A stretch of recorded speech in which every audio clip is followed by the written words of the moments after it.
துன்மார்க்கன் தன் வெட்கத்தை என்ன பண்ண மாட்டான், உணர மாட்டான். அவனுக்கு அது எப்படி இருக்குன்னா அது ஒரு பெருமையாக அப்படியே இருக்கும். ஆனால் ஆண்டவருக்குள்ளே வரும் பொழுது தான் வெட்கம்னா என்ன, நம்ம அவமானப்படுற இடங்களெல்லாம் நமக்கு உணர்த்தும். அது தெரியாமல் நான் என்ன பண்ணால் பார்த்துக்கிட்டே இருந்தேன். அந்த பொண்ணோடைய பால்கனியை பார்த்துக்கிட்டே இருக்கும்போது ஆண்டவருடைய வார்த்தைகள், கிறிஸ்தவ குடும்பம் தானே, நிறைய ஊழியக்காரர்கள் மூலமாக தனிப்பட்ட ஊழியக்காரங்களை வந்து பார்க்கும்போதெல்லாம் ஆண்டவருடைய அன்பை சொல்லிக்கிட்டே இருப்பாங்க. அப்படி சொல்லிக்கிட்டு இருந்த அந்த அன்பு வெளிப்பட ஆரம்பிச்சு, தேவனுடைய உண்மையான அன்பு வெளிப்பட ஆரம்பிச்சு.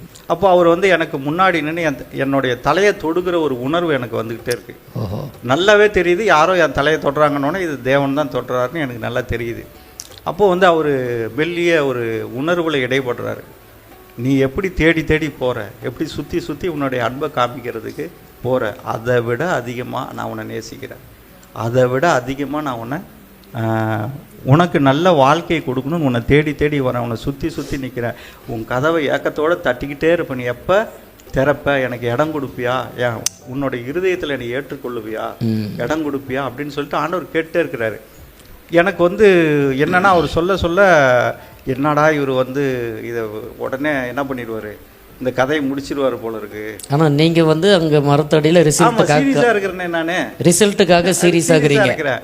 அப்போ ஆண்டவர் வந்து என்னடா இப்படி தடை பண்ணுறாரு அப்படின்ட்டு நான் கண்ணை இறுக்கி மூடிட்டு கொஞ்ச நேரம் கழிச்சு ஆண்டவரை கொஞ்சம் தள்ளுங்க, ஆண்டவரை தள்ள சொல்லிட்டீங்க. ஆமாம், இந்த ரிசல்ட்டுக்கு ஆமாம் ஆண்டவரை கொஞ்சம் தள்ளி நில்லுங்க, அந்த பொண்ணு வரும், இப்போது நான் என்னென்னு ரிசல்ட் தெரிஞ்சுக்கிட்டு வந்துடுறேன் அப்படின்னு சொல்கிறேன். ஆண்டவர் சொல்கிறார், நீ வந்து உன்னை மனக்கோட்டையை பெருசாக கட்டி வச்சிருக்கிற, அது வந்து ஒரு ஹீரோயிசமாக உனக்கு தோணுது. உன் சூழ்நிலையை புரியாமல் நீ சில காரியங்களை என்ன பண்ணுவ, உன்னுடைய அளவுக்கு மிஞ்சி நீ என்ன பண்ணிகிட்டு இருப்ப, யோசிச்சுட்டு இருப்ப.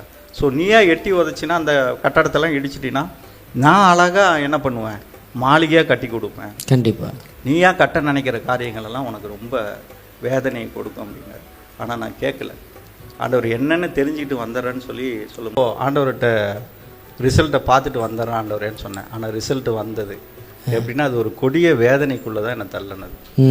ஏன்னா அவங்க கேட்ட கேள்வி வந்து, உனக்கெல்லாம் இது தேவையா, நீ இப்படி இருக்கிற சூழ்நிலைக்கு உனக்கு இது செட் ஆகுமா அப்படின்னு நீயே சொல்லு, நான் உன்னை ஏற்காடு கூப்பிட்டு போன்னு சொன்னேன்னா உன்னால் கூப்பிட்டு போக முடியுமா, எனக்கு வந்து திருமணத்துக்கு ஒரு நகை வேணும் அது வேணும்னு நான் சொன்னேன்னா உன்னால் சம்பாதிக்க பலன்னு இருக்க முடியுமா, உனக்கெல்லாம் இது தேவையா அப்படின்னு சொன்னோன்னா அது என்னால் தாங்கவே முடியலைங்க. கஷ்டமான ஒரு விஷயந்தான்.